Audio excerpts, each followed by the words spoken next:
foi aprovado na Câmara Federal, depois foi para o Senado aprovou, piorando um projeto de lei, o PL 2159 de 2021, que está sendo chamado por muita gente como PL da devastação socioambiental. Então a gente precisa descobrir qual o teor, qual o conteúdo. É um PL que propõe autolicenciamento, é um tipo de porteira aberta para o agronegócio, para o Estado e para as mineradoras devastar. E como é que fica o meio ambiente garantido, por exemplo, na Constituição, no artigo 225, né, onde diz que os povos têm direito a um ambiente equilibrado, sustentável e preservado. Temos a alegria de ter a participação da professora Lenice Baeta, que é a atual presidenta do CEDEFS, do Centro de Documentação Eloy Ferreira, e é também doutora e pós-doutora em Antropologia, Arqueologia e História. Seja bem-vinda, Lenice. Nas últimas semanas, alterado pelo Senado, Federal, em especial, capitaneado pelo senador Davi Alcolumbre, que fez proposições de alterações e de acréscimos aterrorizantes. Então, na verdade, o que a gente observa, pessoal, e a gente vai vendo ponto por ponto agora que nós vamos estar debatendo, que, na verdade, este PL é uma grande armadilha, é uma grande cilada. Por quê? Porque ele é, do início ao fim, absolutamente inconstitucional. Não precisa ser advogado ou nem especialista na área jurídica para a gente saber que são realmente aberrações que transgridem, e que ferem todos os direitos fundamentais e da natureza já conquistados, inclusive muitas questões já internacionais das quais o Brasil é signatário. Portanto, a gente sabe que é realmente uma grande armadilha. Por quê? Porque simplesmente vai ser utilizado, para fazer um terrorismo e para assediar, politicamente, para que se consiga um Estado mínimo. Então, isso que fique muito claro, que a gente está mostrando aqui um documento que, obviamente, não poderá ser formalizado, porque se cair no colo do STF, do Supremo Tribunal, obviamente, eles não vão poder acatar, porque muitos itens são, de fato, inconstitucionais. Porém, o que está por trás disso? Eu acho que essa é a grande questão. É negociar o inegociável. Nós sabemos que, neste contexto, a gente tem o grande projeto de exploração do petróleo na margem equatorial, não é mesmo?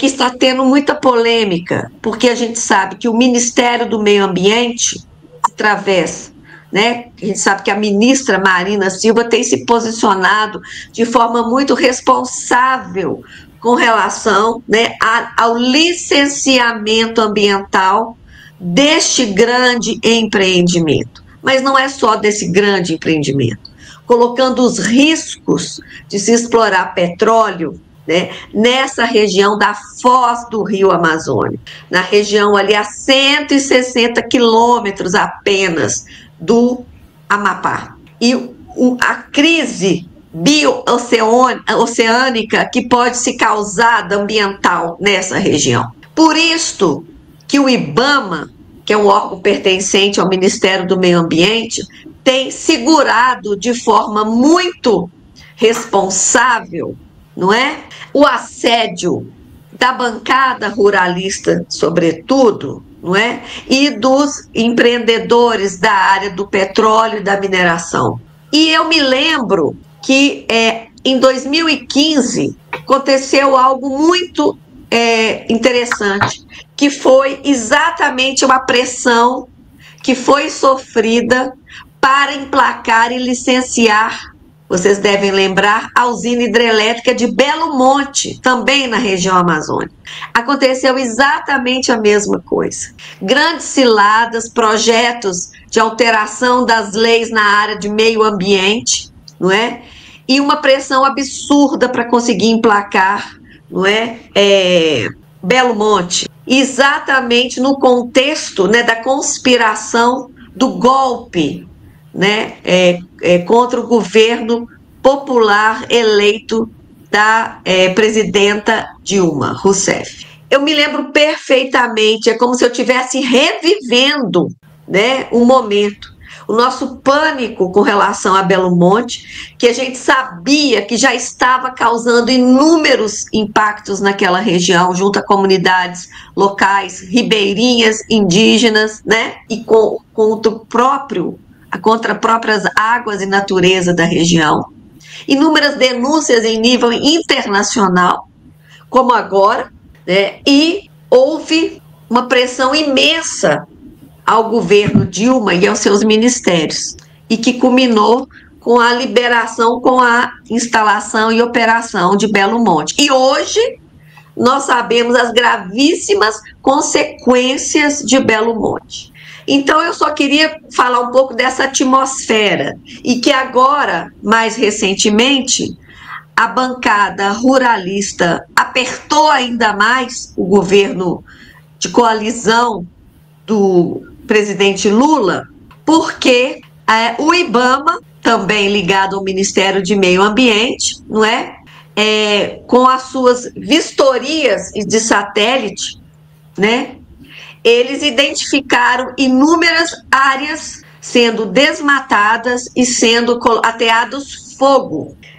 Eu até anotei aqui, foi 70 mil hectares de área, né, desmatada, só naquela região, sendo boa parte na região do Pará, enfim, na região amazônica. E o que significa? Consequentemente, os proprietários que se comprovar irregularidades, né, com relação a desmatamento, eles não poderão ter acesso aos financiamentos do Plano Safra. Isso é importante dizer, porque a bancada ruralista, a partir desses dois itens em especial, é claro que nós estamos falando de um contexto de país, né, gente?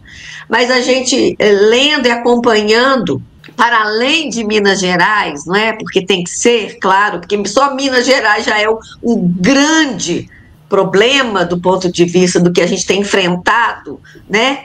Com relação ao desrespeito, ao assédio, né, com relação à questão ambiental, mas esses dois pontos nos parecem fundamentais para a gente entender essas alterações, né, capitaneadas pelos senadores sobre este projeto de lei da devastação. Então, eu acho que é muito importante, primeiro, explicar esse contexto, né, dos últimas 2, 3 semanas. E é interessante que a gente está vendo também, paralelamente, aí eu estou falando um pouco do âmbito do Ministério do Meio Ambiente, mas agora eu quero falar um pouco no âmbito do Ministério da Cultura, né? A gente tem visto agora, exatamente nos últimos meses, 2 meses, uma proposta vinda do governo de revisão das instruções normativas que justamente orientam e operam, não é, o patrimônio cultural, aí que envolve patrimônio edificado, material, imaterial, né, no âmbito do licenciamento ambiental. Nós sabemos, aí voltando ao período do golpe da presidenta Dilma, que foi exatamente em 2015, né, que foi formalizado a Instrução Normativa número 1 de 2015, que, no meu entender, já foi um horror para patrimônio cultural, né? No âmbito do IFAM, por exemplo, a lei prevê a elaboração de formulários por parte dos empreendedores, uma aproximação, um diálogo maior dos empreendedores, antes mesmo dos profissionais de arqueologia, de antropologia, de arquitetura, não é? E também aceita e acata, né, empreendimentos de diferentes portes. Como se sítio arqueológico, por exemplo, eu posso falar como arqueóloga, não pudesse ser destruído dentro de um empreendimento de pequeno porte, de médio ou de grande, tanto faz. Pensem bem, vamos fazer um pequeno exercício. Um pequeno paredão, uma pequena escarpa, um bloco rochoso, pequeno, tá? De 2, 3 metros por 3 de largura, que é muito comum em Minas Gerais. Ter, por exemplo, figurações rupestres pré-coloniais. Essas figurações rupestres nós sabemos que são raras e de grande importância e que não podem ser, em hipótese alguma, destruídas, porque não é um tipo de patrimônio cultural salvável. Vocês concordam? Ok. Então, esse pequeno paredão, gente, ele estando um empreendimento de 1 hectare ou de 100 hectares, ou de 1.000 hectares, qual a diferença? A destruição será a mesma, concordam? Então, não enquadra-se essa divisão que está sendo feita, que já foi feita lá no passado. E a gente vê agora a utilização dessas possibilidades pelos próprios grandes empreendimentos. O que eles fazem? Eles propõem, eles se apresentam para os órgãos ambientais agora para licenciamento em pequenos empreendimentos vizinhos, que depois é lógico, a ideia é se juntar. É isso que a gente está vendo, por exemplo, na região de Ouro Preto, na região da sede de Ouro Preto. São 7 mineradoras vizinhas que, obviamente, no final, a planta delas vão conversar e vão se relacionar. É o que a gente vê, por exemplo, aqui na Serra do Rola Moça, onde eu moro, que se você olhar por cima pelo Google, né, as mineradoras vizinhas, elas têm trânsito entre elas. Na verdade, é como se fosse assim, realmente vizinhos que trocam entre si, não é, os seus benefícios da exploração mineral. Então, com isso, vai burlando os órgãos ambientais. O que já era uma catástrofe desde 2015, tanto no âmbito do meio ambiente, quanto no âmbito também do patrimônio cultural, e obviamente isso tem a ver também com a questão das águas, que nós vamos falar mais para frente. Agora, eles usam que empreendimentos de pequenos portes nem precisa mais de licenciamento, e agora querem introduzir também os médios empreendimentos, entende? Então, assim, é a destruição da nossa memória, da nossa história, do nosso patrimônio, das nossas águas, dos nossos territórios históricos, tradicionais, do passado e do presente, dos povos e comunidades tradicionais, que são tantos nesse Brasil afora.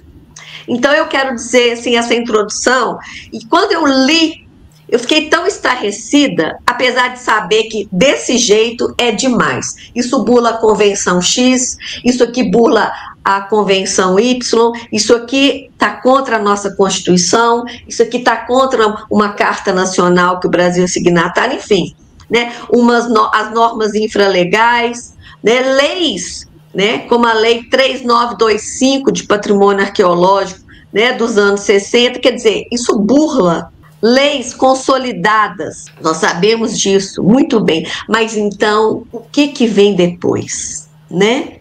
Estamos no estado mínimo, do mínimo, do mínimo, e é isso que eu acho que a gente não pode permitir, que um novo Belo Monte se instale, né? Que a bancada ruralista consiga, né? Que os institutos que fiscalizam de forma aérea, e por isso a importância, né, das pesquisas científicas e tecnológicas, né, e avançarem, né, porque por cima, pelos satélites, é possível fiscalizar essas infrações, né? E aí a ciência está a favor do meio ambiente. E é isso que os terraplanistas não querem, né? Então, a partir dessa primeiro comentário, não sei se Gilvander gostaria de fazer também alguns comentários iniciais, aí sim a gente pode expor os pontos para vocês. Não seriam os pontos, eu ouvi falar os erros, né? Não são erros, são aberrações, né? São pontos de um terrorismo, não é, que está sendo feito para que a gente possa ajoelhar e falar, não, isso não, vamos. Só que a gente tem que entender o seguinte, é inconstitucional. Nós não temos que negociar o mínimo. Nós temos que pedir o arquivamento completo dessa aberração que é esse PL da devastação, né? Exatamente, Alenice, essa reflexão introdutória sua é imprescindível, porque fico pensando assim, gente, parece que com esse famigerado PL 2159 de 2021, né, que está sendo empurrado goela abaixo, parece que eles querem agora, assim, toda a devastação socioambiental que aconteceu com a construção da barragem lá de Belo Montes, agora eles querem nacionalizar isso, vai ser para o Brasil inteiro, né? E é gravíssimo, e a gente sente assim como se fosse, por exemplo, olhando na história também, ainda no governo Lula, fizeram aquela medida provisória da Amazônia Legal, e era assim, uma forma de driblar para que viabilizar, para que grandes empresas fossem regularizando as terras da Amazônia. Depois ampliou-se para o Brasil inteiro a tal da regularização urbana e fundiária, que ajuda os pobres, né, um pouco, mas principalmente ajuda também a legalização de milhões de hectares de terras públicas devolutas sendo incluídas dentro do mercado. E isso, Alenice, eu fico pensando assim, é grave demais, porque o Brasil vai ser o anfitrião da COP30 agora em novembro de 2025. Então, assim, o Brasil, se consumar a aprovação desse famigerado PL da devastação socioambiental, que na prática assim, acaba com o licenciamento ambiental, né, que é incondicional, como você falou, por vários motivos, entre os quais porque viola flagrantemente o artigo 225 da Constituição Federal, que garante um ambiente equilibrado e sustentável, né, para os povos, para as presentes e futuras gerações, né? Esse PL, ele viola flagrantemente a Convenção 69 da Organização Internacional do Trabalho, da ONU, que diz que os povos e comunidades tradicionais têm direito à consulta prévia, livre, informada, consentida e de boa-fé, né? E depois, aqui em Minas Gerais, nós já temos em muitos territórios, né, o terror de barragens, né? As sirenes das barragens estão aí, rotas de fuga para aqui e para ali. Atenção, se a sirene tocar, você corra logo para um local mais alto, para você não ser engolido pelas lamas tóxicas dos desastres criminosos planejados das mineradoras em conluio com o Estado. Mas também as sirenes da mudança climática, da emergência climática, estão gritando de forma estridente. Hoje, os povos, nós estamos sentindo como é que os eventos extremos estão sendo cada vez mais frequentes e mais letais. Então, é inadmissível, é absurdo dos absurdos, diante do planeta Terra já tão crucificado, né? O Papa Francisco, em 13 anos de pontificado, né, falou, escreveu documentos, encíclica Laudato Si, o tempo todo dizendo, gente, vamos marchar no rumo da ecologia integral, vamos cuidar da nossa casa comum, é um único, o planeta Terra é único, ele está totalmente sendo dilapidado, sacrificado no altar desse modelo econômico idolatrado, né? Então, se consumar de fato a aprovação desse PL, eu espero que a Câmara tenha um pouco de juízo, né? E que, caso seja aprovado, que o presidente Lula tenha a firmeza de vetar, né, a maior parte desse PL, e que o Supremo realmente tenha a coragem também, a sensatez de ver que esse projeto de lei é totalmente inconstitucional, ele é absurdo. além de ser um PL da devastação socioambiental, eu arrisco a dizer assim também que é um PL exterminador do futuro, né? Acaba com o futuro dos povos e comunidades tradicionais, dos povos originários, dos povos indígenas,